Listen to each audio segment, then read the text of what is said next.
Jordan, in the report, we say that actually the worst case scenario when launching a TV test isn't failing, but it's really not knowing if it worked or if it didn't work. And we have clients come to us all the time from other agencies, or maybe they tried it on their own, and it happens more than you think. And it's a really painful situation. They just don't know really, did it work or did it not work? So, how do we think advertisers should avoid coming away from TV with no learnings at all? It's a good question. And like you said, it's something that we unfortunately see way too often of clients coming to us saying, like, hey, we've done TV before, but you're asking for learnings and we don't really have much for you.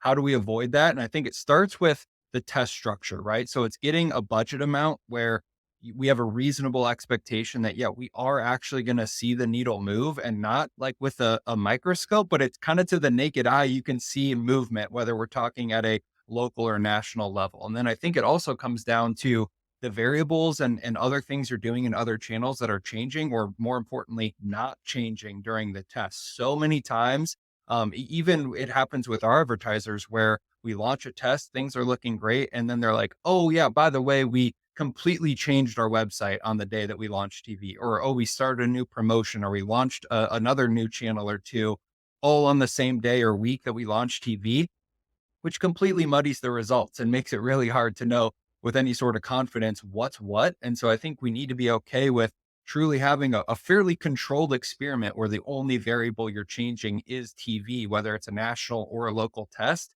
to increase the confidence that's there. And then I think from a learning standpoint, kind of thinking ahead of time, what key learnings do we want? What key metrics do we want to move? And let's make sure we're set up from a just nuts and bolts standpoint that everyone involved in the test has visibility to those metrics, and we don't get halfway into the test and you're asking, oh, what is this doing to our add to cart metric or something like that? And it's like, guys, we aren't even looking at this. We don't have access to that.